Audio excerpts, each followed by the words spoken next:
Assalamualaikum students, hope so you all are doing well. Today we are going to discuss the exercise of chapter number 1. जैसा कि आप सबको पता है कि हम लोग अपना चैप्टर 1 जो है उसे कंप्लीट कर चुके हैं और अब हम लोगों ने जिस चीज़ को डिस्कस करना है that is the exercise of chapter number 1. तो सबसे पहले एक्सरसाइज में हमें नज़र आते हैं कि हमारे पास एक्सरसाइज में MCQs जो हैं वो हमें प्रोवाइड किए गए हैं. तो सबसे पहला MCQ जो है वो है matter is present in neon sign in state of. आपके पास जो नियॉन साइंस होते हैं, आपके पास जो नियॉन लाइट्स होती हैं, उनके अंदर जो आपके पास मैटर है वो किसकी फॉर्म के अंदर मौजूद होता है. तो वो बेसिकली आपके पास किस स्टेट के अंदर होता है, प्लाज्मा स्टेट में. Hazards effect of the shopping bags are studied in. अगर हमने शॉपिंग बैग के हैज़र्ड्स इफ़ेक्ट देखने हैं, इन्वायरमेंट पे देखने हैं, तो हम हैज़र्ड्स इफ़ेक्ट किस पे देखेंगे, उसके इन्वायरमेंट पे देखेंगे. जैसा कि आप लोगों ने सुना होगा कि जो शॉपिंग बैग है उसको थाउजेंड्स ऑफ ईयर्स चाहिए होते हैं डिकम्पोज होने के लिए, और वो हमारी जो पोल्यूशन है उसके अंदर कंट्रीब्यूट करता है. दैट्स वाई वो क्या कॉज करता है, इन्वायरमेंटल पोल्यूशन. तो आप जो हैज़र्ड्स इफ़ेक्ट जो हम देखेंगे शॉपिंग बैग के, तो उसको हम स्टडी करेंगे इन्वायरमेंटल केमिस्ट्री में. नेक्स्ट है आपके पास द मैन मेड पॉलीमर. ऐसे पॉलीमर्स जो इंसान ने बनाए हों, जो आर्टिफिशियली मेड हों. तो देखें सबसे पहला ऑप्शन है आपके पास स्टार्च. तो आपके पास जो है वो लिविंग ऑर्गेनिजम्स में मौजूद होता है. उसके बाद है पॉलीस्टाइरीन, प्रोटीन और सेलुलोज. प्रोटीन भी नेचुरली मेड है और सेलुलोज भी नेचुरली मेड है. तो आपके पास जो आपके पास बचता है ऑप्शन दैट इज़ पॉलीस्टाइरीन. तो पॉलीस्टाइरीन एक ऐसा पॉलीमर है जो कि मैन मेड है. The crystals of which substance has rhombic shape. आपने रोम्बिक शेप के बारे में पढ़ा था एलोट्रॉपिक फॉर्म के अंदर. तो वो हमने कौन सा देखा था कि सल्फ़र जो है वो 2 स्टेट्स के अंदर एग्जिस्ट करता है. आपके पास एक तो उसके पास होती है मोनोक्लिनिक और दूसरी होती है रोम्बिक. तो आपके पास इसका ऑप्शन जो ठीक होगा that is sulphur. The liquid among the following is the colloidal solution. आपके पास इनमें से कौन सा लिक्विड जो है वो कोलाइडल सोल्यूशन है. तो इसमें जो एग्जांपल है वो हमारे पास आती है मिल्क. नेक्स्ट देख लेते हैं हम. नेक्स्ट आपके पास है which of the following is a heterogeneous mixture. आपके पास इनमें से कौन सा हेट्रोजीनियस मिक्सचर होगा. तो इसका जो ऑप्शन है that is concrete mixture. Concrete mixture वो वाला मिक्सचर जो आपके पास घर वगैरह बनाने के लिए बजरी और रेत या सीमेंट और रेत को मिक्स करके जो मिक्सचर तैयार होता है that is concrete mixture. A state of matter whose properties are between those of liquid and crystalline solids. ऐसा मैटर जिसकी प्रॉपर्टीज़ लिक्विड और क्रिस्टलाइन सॉलिड्स के दरमियान में होंगी, तो उनको आप कौन से सॉलिड्स बोलते हो या उनको आप क्या कहते हो. तो these are called liquid crystals. Next one is when the tiny visible particle of substance are dispersed through the medium, the mixture named as. जब आपके पास छोटे छोटे पार्टिकल्स जो हैं किसी भी सब्सटेंस के वो मीडियम के अंदर डिस्पर्स कर जाएं, जब वो डिस्पर्स हों, वो फैल जाएं, तो उसको आपने एक चीज़ पढ़ी थी that was the suspension. Next है हमारे पास कि आपके पास एक सोल्यूशन ऑफ KClO3 की सॉलिबिलिटी है 13.2 ग्राम पर 100 cm³ at 40 degree. How it solubility will be affected if decrease the temperature. कि अगर हम टेम्परेचर को डिक्रीज़ करेंगे तो KClO3 की सॉलिबिलिटी क्या होगी. इसके बारे में आप पीछे पढ़ के आ चुके हो कि KClO3 या पोटाशियम का जो सॉल्ट होता है उसकी जो सॉलिबिलिटी है वो टेम्परेचर इंक्रीज़ करने के साथ साथ इंक्रीज़ होती है. तो इसमें हम देखेंगे द सॉलिबिलिटी विल इंक्रीज़. तो इसकी टेम्परेचर डिक्रीज़ करने के साथ साथ वो इंक्रीज़ करती है. इसको एक बार दोबारा डिस्कस कर लेते हैं कि KClO3 की जो सॉलिबिलिटी है, KClO3 जो है इसकी सॉलिबिलिटी की अगर हम बात करते हैं, तो अगर आप टेम्परेचर डिक्रीज़ करोगे तो जो इसकी सॉलिबिलिटी है वो क्या करना स्टार्ट हो जाती है, इंक्रीज़ होना शुरू हो जाती है. तो option A is correct. The 10th one is you are studying the rate of hydrolysis of organic compounds start under given condition of a temperature in which branch of chemistry this topic will fall. तो ये आपके पास आएगा जब आप order या rate of किसी भी substance का रेट या फिर किसी भी सब्सटेंस का ऑर्डर स्टडी करते हो, तो वो आप किस में देखते हो, फिजिकल केमिस्ट्री में. तो D option is correct. Next हम चलते हैं. तो नेक्स्ट हमारे पास है शॉर्ट क्वेश्चंस उन्होंने हमें दिए हुए हैं. तो शॉर्ट क्वेश्चंस की अगर हम बात करें तो पहला शॉर्ट क्वेश्चन जो है वो है कि क्वेश्चंस में अगर हम देखते हैं तो है why there is need to divide chemistry into branches. अब देखें, आपने केमिस्ट्री एक आपके पास थी, तो हमने सबसे पहला जो टॉपिक पढ़ा था चैप्टर में वो यही था कि ब्रांचेस ऑफ केमिस्ट्री। तो वो अब आपसे क्वेश्चन कर रहे हैं कि आप जो हैं वो ब्रांचेस ऑफ केमिस्ट्री को फर्दर ब्रांचेस में क्यों डिवाइड करना पड़ा। तो इसका आंसर आपकी बुक पे भी मौजूद है, लेकिन यहाँ पे अब ये आपके पास सॉल्व फॉर्म में है, तो आप यहाँ से देखें कि हम लोगों ने जो कॉम्प्लेक्स सब्जेक्ट है केमिस्ट्री का उसको अंडरस्टैंड करने के लिए, ताकि हम किसी एक स्पेसिफिक एस्पेक्ट के ऊपर जो है वो कंसंट्रेट कर सकें और जो कॉम्प्लेक्स सब्जेक्ट है उसको हम स्टडी कर सकें, उसके लिए हमने क्या किया कि केमिस्ट्री को फर्दर ब्रांचेस के अंदर डिवाइड कर दिया। ये ब्रांचेस जो हैं उनके डिस्टिंक्ट एरिया ऑफ स्टडी होते हैं, जिसमें साइंटिस्ट जो है वो एक स्पेसिफिक एरिया के ऊपर फोकस कर सकते हैं और जो है एडवांसमेंट्स जो हैं उनको ब्रेक थ्रू कर सकते हैं, ताकि वो एडवांसमेंट्स जो हैं उनको उन पे अच्छे तरीके से काम कर सकें किसी एक पॉइंट के ऊपर फोकस करके। जैसे कि अब अगर हम देखते हैं कि फ़िज़िकल केमिस्ट्री को अगर कोई पढ़ रहा है तो उसने सिर्फ फ़िज़िकल एस्पेक्ट्स को देखना है, ऑर्डर्स को देखना है, रेट के ऑर्डर को देखना है, रिएक्शन के ऑर्डर को देखना है, रिएक्शन के रेट को देखना है, ना कि उसने उसकी कंपोजिशन को चेक करना है। फिर हम देखते हैं कि अगर हमारे पास कोई न्यूक्लियर केमिस्ट्री है तो वो एटम के सिर्फ न्यूक्लियस के साथ जब स्टडी करना होगा तो वो हम न्यूक्लियर केमिस्ट्री में देखेंगे, हमें उससे रिलेटेड सारा डाटा जो है वो वहाँ पे मिल जाएगा। Chemistry covered vast range of topic making it difficult to study a single entity. जो सिंगल एंटिटी के लिए उस पूरे के पूरे को पढ़ना एक प्रॉब्लमेटिक चीज़ बन जाएगी, एक कॉम्प्लेक्स चीज़ बन जाएगी। उसको सॉर्ट आउट करने के लिए हमने केमिस्ट्री को क्या किया है कि उसको ब्रांचेस के अंदर डिवाइड कर लिया, ताकि हम क्लियर अंडरस्टैंडिंग किसी भी केमिकल की या किसी भी प्रिंसिपल की या किसी भी प्रोसेस की क्लियर अंडरस्टैंडिंग कर सकें। तो उसके लिए हमने क्या किया कि आपकी जो केमिस्ट्री है उसको ब्रांचेस के अंदर डिवाइड कर दिया। नेक्स्ट अगर हम देखते हैं कि रिएक्शन जो है वो अगर इलेक्ट्रॉन्स की वजह से electron present outside the nucleus और they may take place inside the nucleus, which branch of chemistry cover these two reactions. तो अगर आउटसाइड द न्यूक्लियस कोई रिएक्शन को हम पढ़ रहे हैं तो वो हम देखेंगे फिजिकल केमिस्ट्री में, और जो न्यूक्लियर केमिस्ट्री है उसके अंदर जो रिएक्शंस हो रहे होंगे तो जो या फिर जो न्यूक्लियस के अंदर रिएक्शंस हो रहे हैं उसको आप किसके अंदर स्टडी करोगे, न्यूक्लियर केमिस्ट्री के अंदर। What type of problems are solved in analytical chemistry? Analytical chemistry में हमारे पास कौन से प्रॉब्लम सॉल्व होते हैं, तो इसमें हमारे पास क्वालिटेटिव और क्वांटिटेटिव एनालिसिस किया जाता है, या क्वालिटेटिव और क्वांटिटेटिव जो प्रॉब्लम्स हैं उनको सॉल्व किया जाता है। क्वालिटेटिव की अगर हम बात करते हैं तो क्वालिटेटिव एनालिसिस में हम डिटेक्शन करते हैं कि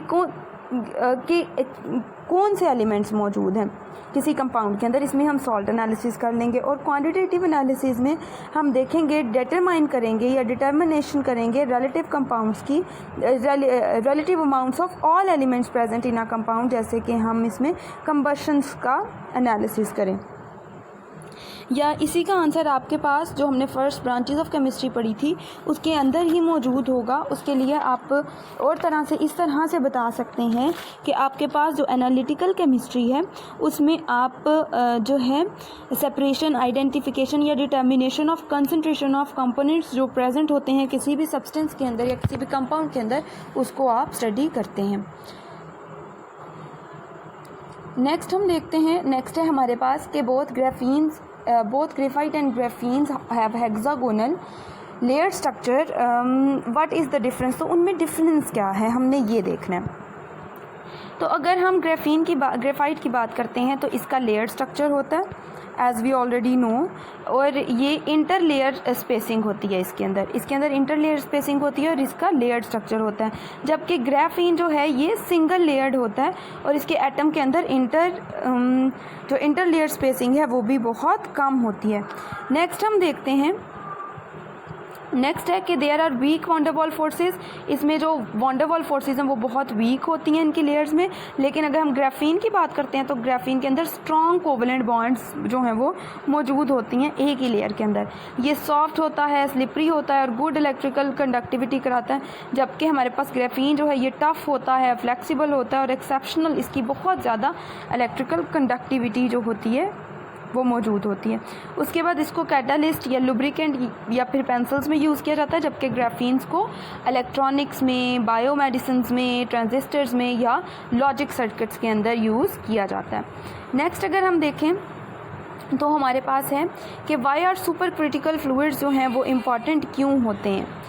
तो ये ऐसे केमिकल रिएक्शन जो कि हमारे पास कन्वेक्शनल जो आम सॉलिड के अंदर हम कैरी आउट नहीं करा सकते, उन सारे के सारे केमिकल रिएक्शंस को कैरी ऑन करने के लिए हम क्या करते हैं, सुपर क्रिटिकल फ्लूइड्स का यूज़ करते हैं। जैसे कि हम carbon dioxide, super critical carbon dioxide को यूज़ करते हैं एज अ सॉल्वेंट्स। उसके बाद उन्होंने लिखा हुआ है कि आपके पास जो SCFs या कार्बन डाइऑक्साइड जो होती हैं, इसको वॉन्ड हीलिंग या फिर कैंसर ट्रीटमेंट के लिए यूज़ किया जाता है। ये आपके रिएक्शन के रेट को इन्हांस करती है, ये वेस्टेज को मिनिमाइज कर देती है और रिड्यूस करती है सॉल्वेंट के यूज़ को ड्यूरिंग केमिकल रिएक्शन। तो केमिकल रिएक्शन में जो आप सॉल्वेंट यूज़ कर रहे हो उसका जो यूजेज है उसको ये बहुत कम कर देती है। कौन कम करता है? जब आप सुपर क्रिटिकल फ्लूइड्स को यूज़ करते हो instead of using the convectional solids. Next हम बात करते हैं, तो अगला हमारे पास क्वेश्चन है, in which state does matter exist in sun. Sun में किस स्टेट के अंदर जो मैटर है वो एग्जिस्ट करता है? तो इसका आंसर होगा प्लाज्मा स्टेट में।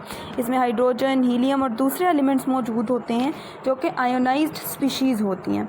What is importance of graphene? तो इसका जो ये लास्ट 2 पॉइंट्स हैं, यही वाले जो हैं, या ये इसके चारों पॉइंट्स भी आप एज इट इज़ उठा के अगर लिख देंगे तो आपका आंसर जो है वो कंसीडर किया जाएगा। ग्राफीन्स जो होती हैं हाईली सिग्निफिकेंट मटेरियल होता है क्योंकि ये फ्लेक्सिबल होती हैं, लाइट होती हैं, इनकी रेजिस्टेंस बहुत ज़्यादा होती है और एक्सेप्शनल इनकी कंडक्टिविटी होती है। तो इसको वाटर ट्रीटमेंट के लिए, सेंसर्स, बायोमेडिकल, इलेक्ट्रॉनिक्स या फिर लॉजिक सर्किट्स के अंदर यूज़ किया जाता है। लास्ट क्वेश्चन है हमारे पास शॉर्ट क्वेश्चंस में, उसको देख लेते हैं। उसमें उन्होंने हमारे से पूछा है which form of matter do most of material things in this world belong. तो हमारे पास जो मटेरियल थिंग्स हैं उसमें ज़्यादातर जो आपका मैटर है वो किस स्टेट से बिलोंग करता है? तो इसका आंसर हमारे पास होगा कि आपके पास जो मोस्ट ऑफ मटेरियल थिंग्स हैं वो वर्ल्ड के अंदर सॉलिड फॉर्म के साथ रिलेट करती हैं क्योंकि उसका डेफिनेट शेप होती है और उसकी डेफिनेट स्ट्रक्चर मौजूद होता है। नेक्स्ट जो आपके पास बुक में दिए हुए हैं वो एक और तरह के question, that are constructed response question. तो सबसे पहला क्वेश्चन हमारे पास आता है, how does supercritical state look like. तो सुपर क्रिटिकल फ्लूइड जो होती हैं ये हाईली कम्प्लेक्स फॉर्म की स्टेट होती है जो कि दोनों की प्रॉपर्टीज़ हमारे पास गैसेस की भी और लिक्विड्स की भी जो प्रॉपर्टीज़ हैं वो शो कर रही होती हैं और ये सिमिलर होता है लिक्विड की तरह। नेक्स्ट है हमारे पास, in what way plasma created in fluorescent tubes. Fluorescent tubes के अंदर प्लाज्मा किस तरह से जनरेट होता है?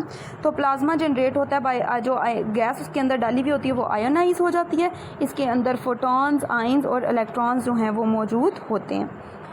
Most of molecules we study in biochemistry are organic in nature. Where does the difference exist in organic and in biochemistry branches of chemistry? Organic chemistry के अंदर वो आपको कहते हैं कि जो मॉलिक्यूल्स हमारे पास बायोकेमिस्ट्री में जिनको हम स्टडी करते हैं ऑब्वियस सी बात है कि वो मोस्टली ऑर्गेनिक होते हैं। तो इन दोनों के दरमियान में डिफरेंस कहाँ पे पाया जाता है? तो ये आपने बताना है। और वो अब इसका आंसर ये होगा कि आपके पास जो ऑर्गेनिक केमिस्ट्री है उसमें हम फॉर्मेशन, प्रॉपर्टीज़, कंपोजिशन और reaction of carbon containing compounds के बारे में पढ़ते हैं, जबकि और ऑर्गेनिक कंपाउंड्स जो हैं वो ऑल फॉर्म ऑफ लाइफ के अंदर मौजूद होते हैं और ये एसेंशियल होते हैं हमारी लाइफ के लिए। जबकि बायोकेमिस्ट्री के अंदर बायोकेमिस्ट्री जो है वो डील करती है ऑर्गेनिक कंपाउंड्स के साथ जो सारे के सारे लिविंग ऑर्गेनिज्म में होते हैं। इनके अंदर जो रिएक्शन हो रहे होते हैं, इनका जो स्ट्रक्चर होता है और इनका जो फंक्शन होता है, जैसे कि आपके पास कार्बोहाइड्रेट्स, प्रोटीन्स, लिपिड्स या फिर न्यूक्लिक एसिड्स होते हैं। तो इसमें हम स्ट्रक्चर, फॉर्मेशन, प्रॉपर्टीज़, कंपोजिशन और reaction of carbon containing compounds के बारे में पढ़ते हैं और इसके अंदर हम ऑर्गेनिक कंपाउंड्स के अंदर देखते हैं। इसमें बायोकेमिस्ट्री में हम सिर्फ लिविंग ऑर्गेनिज्म की बात कर रहे होते हैं, जबकि आपके पास जो ऑर्गेनिक केमिस्ट्री है उसके अंदर हमने ऑल सॉर्ट ऑफ जो कार्बन कंटेनिंग कंपाउंड्स हैं वो किसी भी चीज़ के अंदर हो हमने उसके अंदर उसको स्टडी करना है, जबकि बायोकेमिस्ट्री में हमने सिर्फ लिविंग ऑर्गेनिजम्स के साथ बाउंडेड रहना है। नेक्स्ट है हमारे पास give the reasons of brilliance shown by diamond, can you improve it. कि आपके पास जो डायमंड है वो ब्रिलियंस शो करता है, वो एक स्पेशल टाइप ऑफ आप कह लें कि जो शाइनी जो ट्रेट होता है उसको शो करता है। तो आप इसकी एग्जांपल दे सकते हैं या हम इसको कैसे इम्प्रूव कर सकते हैं। The high cost of diamond is due to its brilliance, हमारे पास जो डायमंड है उसकी कॉस्ट भी इसलिए ज़्यादा है क्योंकि वो ज़्यादा ब्रिलियंस शो करता है, वो ज़्यादा शाइनी होता है। इसकी ब्रिलियंस जो है वो इसके रिफ्रैक्टिव इंडेक्स की वजह से होती है और इसके क्रिटिकल एंगल की वजह से होती है। इसकी ब्रिलियंस हम किस तरह से इम्प्रूव कर सकते हैं कि हम उसको या तो कट करें प्रॉपर एंगल पे ताकि उसका रिफ्रैक्टिव इंडेक्स जो है वो प्रॉपर हो और उसका जो क्रिटिकल एंगल है वो भी प्रॉपरली बने, और या फिर इसकी सरफेस को पॉलिश कर दें ताकि ये लार्ज जो ज़्यादा अमाउंट में टोटल इंटरनल रिफ्लेक्शन जो है उसको करवा सके। तो ये थोड़ा सा क्रिटिकल थोड़ा सा हट के था ये क्वेश्चन। तो इसमें आपने दो बातें याद रखनी है कि जो ब्रिलियंस है वो किस वजह से शो कर रहा है, अपने रिफ्रैक्टिव इंडेक्स ज़्यादा होने की वजह से और क्रिटिकल एंगल के ज़्यादा होने की वजह से, या क्रिटिकल एंगल और रिफ्रैक्टिव इंडेक्स की वजह से ये ब्रिलियंस शो करता है। तो अगर हम इसके क्रिटिकल एंगल या फिर रिफ्रैक्टिव इंडेक्स को अच्छा कर देंगे या इम्प्रूव करा देंगे तो क्या होगा कि हमारे पास जो ब्रिलियंस है वो भी अच्छी हो जाएगी। तो इसके लिए हमें करना क्या है कि हम ब्रिलियंस को इम्प्रूव कर सकते हैं by cutting in proper angles में। आपने उसको कट करना है और या फिर उसको पॉलिश कर देना उसकी सरफेस को, ताकि आपके पास टोटल इंटरनल रिफ्लेक्शन जो है वो ज़्यादा हो। जब टोटल इंटरनल रिफ्लेक्शन ज़्यादा होगी तो उसका रिफ्रैक्टिव इंडेक्स ज़्यादा हो जाएगा, और जब वो ज़्यादा होगी तो आपके पास जो क्रिटिकल एंगल्स हैं वो कंप्लीटली फाइन बनेंगे। नेक्स्ट है हमारे पास explain the dissolution of NaCl in water, कि आपके पास जो NaCl आयन है वो किस तरह से डिज़ोल्व होता है पानी के अंदर। अब देखें, आपने एक बात याद रखनी है कि जो NaCl है वो आपके पास एक आयनिक कंपाउंड है। इसके ऊपर पॉजिटिव चार्जेस होते हैं, Cl के पास नेगेटिव चार्जेस होते हैं। इसी तरह अगर हम पानी की बात करें तो पानी के ऊपर भी हाइड्रोजन पे पार्शियल पॉजिटिव चार्ज होता है और ऑक्सीजन के ऊपर नेगेटिव चार्ज होता है। इसको मैं यहाँ आपको साइड पे, आपको यहाँ पे इमेज भी नज़र आ रही होगी। ये यहाँ पे देखें कि Na के ऊपर पॉजिटिव चार्ज है, Cl के ऊपर माइनस चार्ज है। वाटर में ऑक्सीजन पे नेगेटिव चार्ज होता है। जैसे ही आपने NaCl को पानी के अंदर डाला तो होगा क्या कि सबसे पहले जो NaCl है ये अपने आयंस में टूट जाएगा। टूटेगा कैसे कि Na के ऊपर पॉजिटिव चार्ज आ जाएगा, Cl के ऊपर माइनस चार्ज आ जाएगा। अब वाटर के अंदर दो तरह के आयंस भी मौजूद हैं वाटर में भी, इस पे माइनस है, यहाँ पे प्लस और यहाँ पे प्लस। तो जैसे ही पानी के अंदर ये आयंस मिलेंगे, इसके ऊपर पॉजिटिव चार्ज था, ऑक्सीजन जो है वाटर का उसके ऊपर नेगेटिव चार्ज होने की वजह से ये फ़ौरन से क्या करेगा, ये Na को सराउंड कर लेगा। और इसी तरह जो जितने भी वाटर के H पॉजिटिव आयंस हैं वो किसको सराउंड कर लेंगे, Cl को सराउंड करेंगे। अब यहाँ पे आपको नज़र आ रहा होगा कि ये वाटर का मॉलिक्यूल है और यहाँ पे वाटर के मॉलिक्यूल में जो हाइड्रोजन है इस पे पॉजिटिव चार्ज होने की वजह से इसने Cl को सराउंड किया। ये इस हाइड्रोजन ने Cl को सराउंड किया, इस हाइड्रोजन ने Cl को, इस हाइड्रोजन ने Cl को। यहाँ पे देखें कि जो सारे का सारा फेस है वाटर में हाइड्रोजन का Cl की तरफ है। इसके कॉन्ट्रेरी में हम यहाँ पे Na की बात करते हैं तो Na में अगर हम देखते हैं तो Na में क्या है आपके पास कि Na के ऊपर प्लस चार्ज है। तो जब Na के ऊपर पॉजिटिव चार्ज होगा तो यहाँ पे क्या होगा कि वाटर में आपके पास ऑक्सीजन के ऊपर नेगेटिव चार्ज है। तो ऑक्सीजन, वाटर के अंदर जितनी भी ऑक्सीजन है वो सारे Na की तरफ सराउंड हो जाएंगे।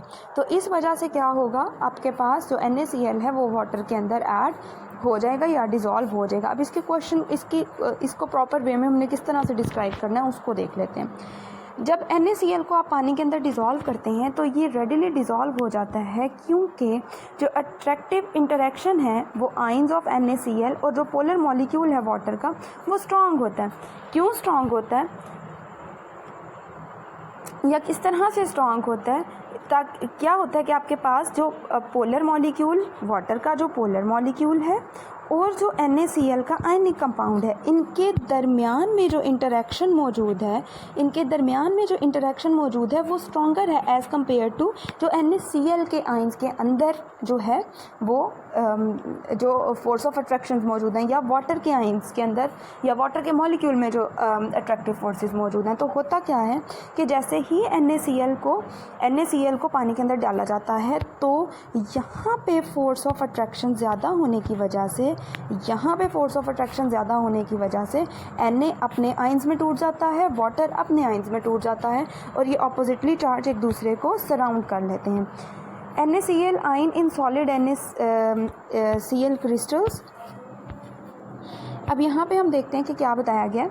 उसमें होता कि इस प्रोसेस में पॉजिटिव एंड ऑफ वाटर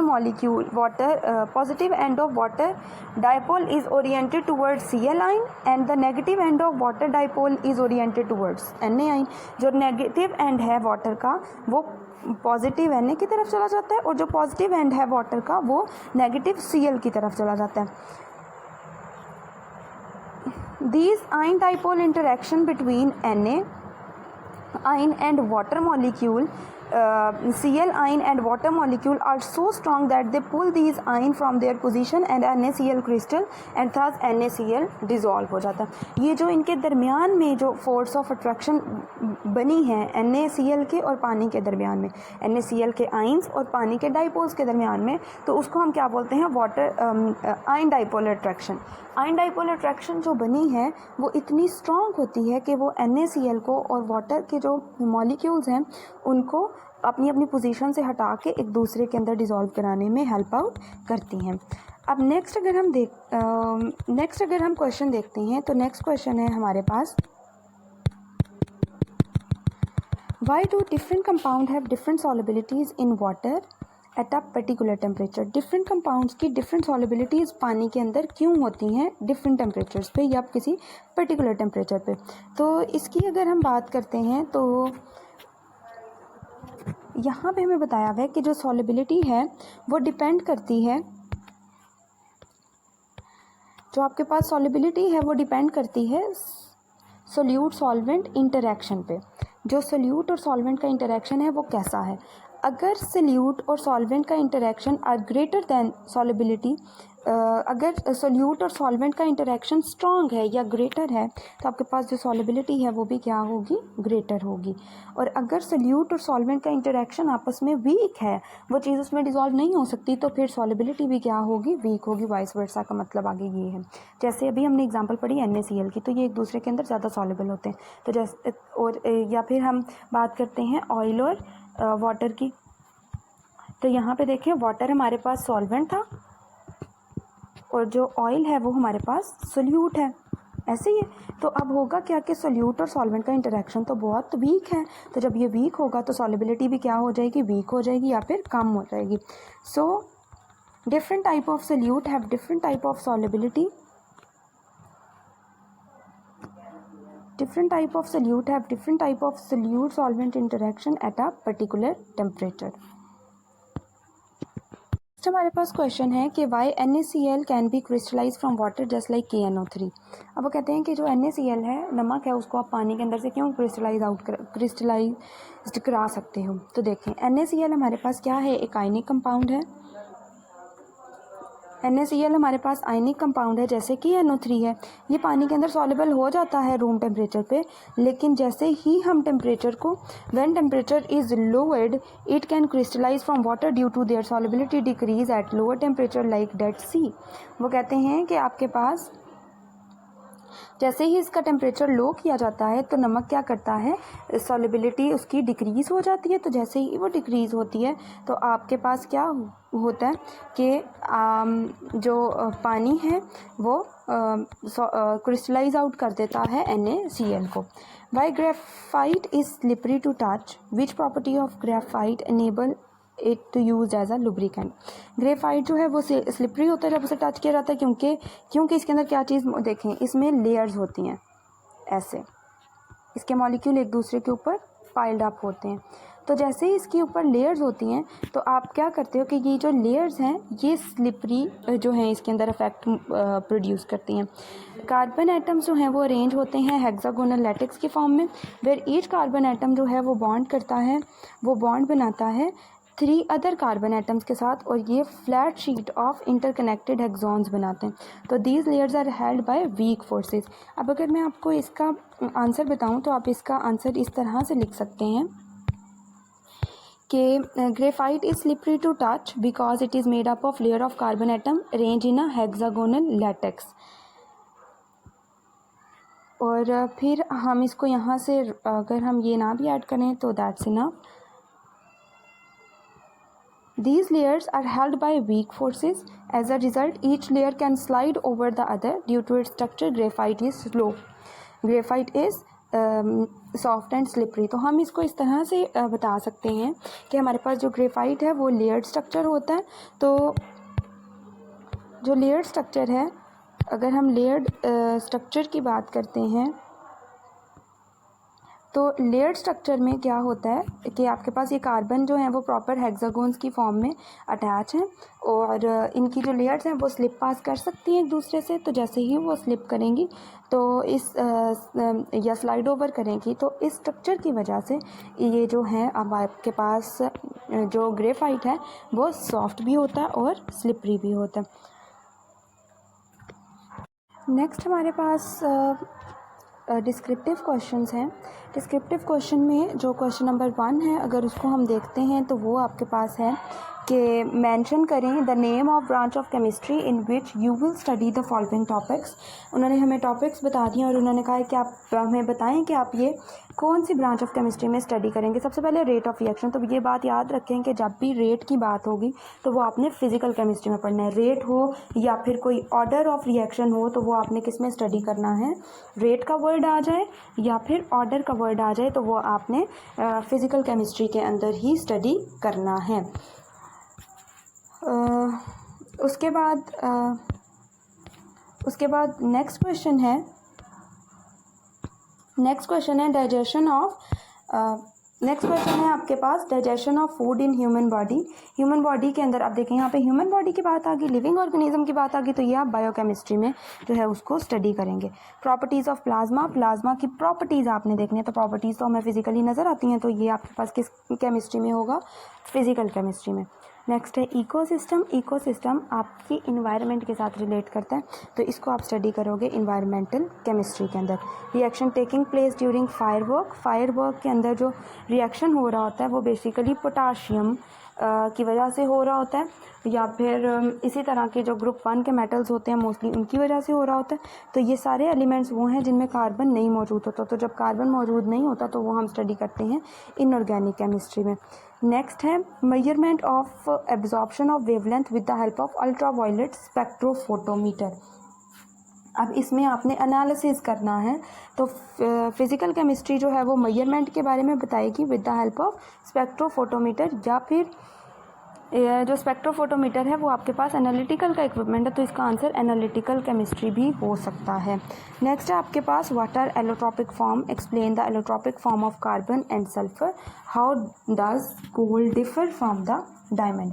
अब ये वाला जो बेटे टॉपिक हैं वो आपके पास ऑलरेडी यूट्यूब पे इसी चैनल पे एलोट्रोपिक फॉर्म ऑफ सब्सटेंसेस जो लेक्चर है वो पूरा पढ़ा है, तो वो आपने वहाँ से करना है अगर इसको समझना हो। What are the supercritical fluid, how they are different from ordinary liquids. Ordinary liquid से ये डिफरेंट किस तरह से हैं। तो सुपर क्रिटिकल फ्लूइड्स को हम ऑलरेडी इतने डिटेल से पढ़ चुके हैं कि जो सुपर क्रिटिकल फ्लूइड्स हैं वो ऐसे सब्सटेंसेस होती हैं जिनकी स्पेसिफिक प्रॉपर्टीज़ होती हैं, और वो प्रॉपर्टीज़ लिक्विड और गैसेस दोनों के दरमियान में होती हैं, ठीक है। और इसके बाद ये है कि इनकी ये स्पेशल कंडीशंस के ऊपर जो है वो फॉर्म होता है इनकी प्रॉपर्टीज़, और जो प्रॉपर्टीज़ जैसे कि डेंसिटी, विस्कोसिटी, सरफेस टेंशन या कंप्रेसिबिलिटी या हीट कैपेसिटी, ये डिफरेंट होती हैं ऑर्डिनरी लिक्विड से। ये ordinary liquid because ordinary liquid can exist at normal condition, ये नॉर्मल कंडीशन के ऊपर एग्जिस्ट जो कर सकते हैं हमारे पास ऑर्डिनरी लिक्विड्स, लेकिन हमारे पास जो सुपर क्रिटिकल फ्लूइड्स हैं वो उन ऑर्डिनरी कंडीशंस के ऊपर या नॉर्मल कंडीशंस के ऊपर एग्जिस्ट नहीं कर सकते। उनके लिए जो ये वाली सारी प्रॉपर्टीज़ हैं वो हमें ज़रा चेंज करनी पड़ती हैं। नेक्स्ट देखें तो सुपर क्रिटिकल फ्लूइड जो है उनके अंदर सरफेस टेंशन नहीं होती, which allow them to penetrate and interact with surface more easily. तो ये पेनिट्रेट भी नहीं करते किसी भी सरफेस के साथ, जबकि हमारे पास जो ऑर्डिनरी लिक्विड्स होते हैं उनके अंदर सरफेस टेंशन होती है। सुपर क्रिटिकल फ्लूइड की बात करें तो ये ज़्यादा कंप्रेसिबल होते हैं as compare to the ordinary liquids जो हमारे पास आम लिक्विड होते हैं, जैसे वाटर हो गया, मिल्क हो गया। उसके बाद making them responsive to change in pressure, और ये प्रेशर के साथ चेंज शो करते हैं। जबकि हमारे पास अगर हम ऑर्डिनरी लिक्विड की बात करें तो वो इतना रिस्पॉन्सिव नहीं होते जैसे ही हम उसका प्रेशर चेंज करते हैं, होते हैं लेकिन to very small extent. Next है कि आपके पास जो सुपर क्रिटिकल फ्लूइड हैं ये डिज़ोल्व करते हैं वाइड रेंज ऑफ सब्सटेंसेस। ये ढेर सारे सब्सटेंसेस जो हैं उनको अपने अंदर एब्जॉर्ब करा लेते हैं या डिज़ोल्व करा लेते हैं।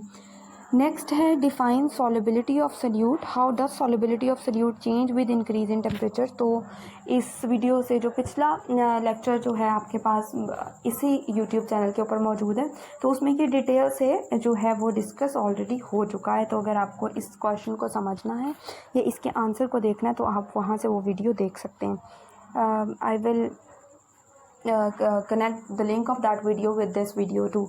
इसके डिस्क्रिप्शन में आपको उन दोनों वीडियोस का लिंक जो है वो मिल जाएगा। नेक्स्ट है आपके पास what type of movement are present in gases and liquid molecule. अब ये आपके पास एक ज़रा डिफरेंट है, वैसे ये हम ऑलरेडी कर चुके हैं लेकिन यहाँ पे आपने इसको थोड़ा सा प्रिसाइज वे में बताना है। उन्होंने आपसे बात की है कि गैसेस और लिक्विड मॉलिक्यूल्स के दरमियान में किस तरह की मूवमेंट होती है। तो आप यहाँ पे सपोज़ करें कि मेरे पास ये 2 बॉक्सेस हैं, यहाँ पे देखें कि जो लिक्विड के मॉलिक्यूल्स हैं वो इस तरह से मौजूद हैं, ठीक है, कुछ इस वे में मौजूद हैं। ये स्क्रीन पे आपको नज़र आ रहे होंगे कि वो रैंडमली थोड़े से मौजूद हैं, लेकिन जब गैस की बात करते हैं तो वो तो इस तरह से हैं, ठीक हुआ। तो अब देखें कि जब आपके पास जो लिक्विड के मॉलिक्यूल्स हैं उनके दरमियान में ये एक दूसरे के ज़रा ज़्यादा करीब हैं, तो इनके दरमियान में जो अट्रैक्टिव फोर्सेस हैं वो भी थोड़ी ज़्यादा होंगी। जबकि गैसेस के मॉलिक्यूल एक दूसरे से दूर हैं, तो दूर होने की वजह से इनके दरमियान में अट्रैक्टिव फोर्सेस भी कम होंगी।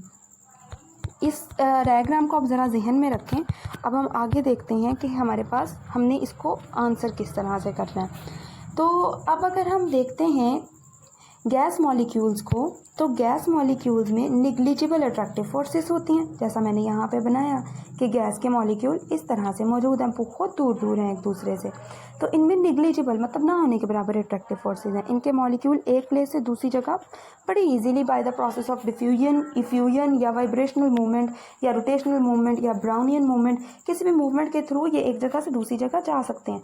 अब ऐसा क्यों होता है इसको देख लेते हैं, क्योंकि इनके दरमियान में क्या चीज़ मौजूद होती है, एक स्पेस मौजूद है, तो ये ईजिली मूव कर सकते हैं। जैसे आपने देखा होगा कि किसी जगह से अगर गैस लीक हो रही हो तो वो आपको एक घर के दूसरे कोने में भी उसकी खुशबू चली जाती है, लेकिन किसी जगह पे पानी गिरा तो आपको स्पेसिफिक उस एरिया के अंदर जाना पड़ेगा उस पानी की मूवमेंट को देखने के लिए। नेक्स्ट है आपके पास, लेकिन अगर हम लिक्विड की बात करते हैं तो जो फोर्स ऑफ अट्रैक्शन हैं वो प्रेजेंट होती हैं उनके दरमियान, उनके मॉलिक्यूल्स के दरमियान। अब ये मेरे पास इस तरह से लिक्विड के मॉलिक्यूल्स जो हैं वो पड़े होंगे, तो क्योंकि ये एक दूसरे से एज़ कम्पेयर टू गैस के मॉलिक्यूल एक दूसरे के पास हैं, तो यहाँ पे फोर्स ऑफ अट्रैक्शन है। तो इनके पार्टिकल्स जो हैं वो मूव कर सकते हैं बाय ट्रांसलेशनल, रोटेशनल, वाइब्रेशनल या डिफ्यूजन मूवमेंट्स के थ्रू एक जगह से दूसरी जगह पे of higher concentration to lower concentration. तो ये किस तरह से मूव करेंगे, जहाँ पे लिक्विड की क्वांटिटी ज़्यादा है वहाँ से जहाँ पे लिक्विड की क्वांटिटी कम है उस तरफ को ये मूवमेंट करेंगे। तो यहाँ पे आपने देखा कि किस तरह की मूवमेंट्स जो हैं वो आपके पास गैसेस और लिक्विड मॉलिक्यूल्स के अंदर होती हैं। तो आपके पास जो गैसेस मॉलिक्यूल हैं उसके अंदर रोटेशनल, ब्राउनियन, वाइब्रेशनल या डिफ्यूजनल या फिर इफ्यूजनल मूवमेंट्स होती हैं, जबकि आपके पास जो लिक्विड है उसके अंदर ट्रांसलेशनल, रोटेशनल, वाइब्रेशनल या फिर डिफ्यूजनल जो मूवमेंट्स हैं वो मौजूद होती हैं। लास्ट क्वेश्चन है आपके पास, differentiate between the areas of study under और इनऑर्गेनिक एंड ऑर्गेनिक केमिस्ट्री। तो सिंपल सी बात है कि ऑर्गेनिक केमिस्ट्री, इनऑर्गेनिक केमिस्ट्री के अंदर आप जो हो वो स्टडी करते हो। इनऑर्गेनिक केमिस्ट्री के अंदर हम स्टडी करते हैं ऐसे सारे कंपाउंड्स को जिनके अंदर कार्बन मौजूद ना हो या बहुत ही थोड़ा हो, या कार्बन और हाइड्रोजन या उनके डेरिवेटिव्स मौजूद ना हो। इसमें हम metals, non metals, coordinate compounds, minerals या फिर एसिड्स, बेसिस या फिर सॉल्ट्स को स्टडी करते हैं। जबकि ऑर्गेनिक कंपाउंड इसका ऑपोजिट है। ऑर्गेनिक कंपाउंड में हम ऐसे कंपाउंड्स को स्टडी करते हैं जिनके अंदर जो कार्बन हो और उनके अंदर कार्बन और हाइड्रोजन या फिर उनके डेरिवेटिव। बेसिक क्या चीज़ है? कार्बन। अगर किसी कंपाउंड के अंदर कार्बन मौजूद होगा तो वो कौन सा वो क्या चीज़ बन जाएगी आपके पास? ऑर्गेनिक कंपाउंड बन जाएगा। कार्बन और हाइड्रोजन या फिर उनके डेरिवेटिव्स मौजूद होंगे या उनसे बनी हुई कोई चीज़ होगी। लेकिन अगर कोई ऐसा कंपाउंड है जिसके अंदर कार्बन है ही नहीं या बहुत थोड़ी अमाउंट में है, तो उसको आप इनऑर्गेनिक केमिस्ट्री के अंदर, बहुत थोड़ी से मुराद के बिल्कुल ना होने के बराबर, तो उसको आप इनऑर्गेनिक कंपाउंड के अंदर स्टडी करोगे। ऑर्गेनिक केमिस्ट्री की अगर हम बात करते हैं तो इसमें हम structure, formation, properties, composition, reaction of carbon containing compound को स्टडी करेंगे। ऑर्गेनिक कंपाउंड्स जो हैं वो सारी जो लाइफ फॉर्म्स हैं उनके अंदर एग्जिस्ट करते हैं, और ये जो है ये आपकी जो लाइफ है उसके लिए भी इम्पॉर्टेंट होता है, क्योंकि ये लिविंग ऑर्गेनिज्म में होता है। और लिविंग स्पीशीज़ को ज़िंदा रहने के लिए क्या चीज़ चाहिए होती है? कार्बन कंटेनिंग कंपाउंड्स जो हैं वो चाहिए होते हैं। होप सो पूरी एक्सरसाइज आप लोगों को समझ आ गई होगी। आप इस एक्सरसाइज को आप अच्छे से याद करें। These exercises are very important for your exams point of view. तो अगर आपको वीडियो अच्छी लगी हो तो do like, subscribe, comment and share with your friends and other fellows. अल्लाह हाफ़िज़।